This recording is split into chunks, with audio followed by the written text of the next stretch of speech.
क्या आपने कभी सोचा है कि गरीबी और कठिनाइयों के बीच पनपा एक सपना हकीकत में कैसे बदल सकता है? क्या एक साधारण लड़की जो बड़ी मुश्किलों और संघर्षों के साथ एक बड़े शहर में रहती है, डॉक्टर बनने का अपना सपना पूरा कर सकती है? यही सवाल नीति की जिंदगी की पहचान बन गया। गरीबी, मुश्किलें और समाज के तानों का सामना करते हुए नीति ने न केवल अपने सपने का पीछा किया, बल्कि अपने दृढ़ निश्चय और कड़ी मेहनत से साबित कर दिया कि दिल में जुनून हो तो कोई चुनौती हमें रोक नहीं सकती।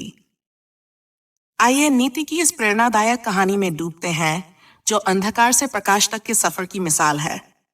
नीति एक छोटे से शहर की लड़की थी, लेकिन उसका सपना बहुत बड़ा था, डॉक्टर बनना और गरीबों का मुफ्त इलाज करना। लेकिन उसका यह सपना उसके जीवन की चुनौतियों के सामने असंभव सा लग रहा था। उसका परिवार गंभीर आर्थिक संकट में था। उसके पिता एक छोटी सी किराने की दुकान चलाते थे, जिससे परिवार का गुजारा मुश्किल से चलता था। नीति 3 भाई बहनों में सबसे बड़ी थी। उसकी माँ अक्सर कहती थी, जब तक सपने देखोगे तब तक उम्मीद रहेगी और सपने पूरे करने के लिए मेहनत करनी होगी। ये शब्द नीति के दिल में हमेशा के लिए बस गए। जब वह मात्र 12 साल की थी, उसकी माँ गंभीर रूप से बीमार पड़ गई। आर्थिक तंगी के कारण समय पर इलाज नहीं मिल सका और उसकी माँ चल बसी। इस घटना ने नीति को गहराई से प्रभावित किया, लेकिन साथ ही उसके इरादे को और मजबूत कर दिया। उसी दिन उसने डॉक्टर बनने की कसम खाई, वो ताकि कोई और अपनी मां को आर्थिक तंगी की वजह से न खोए। नीति पढ़ाई में बहुत होशियार थी।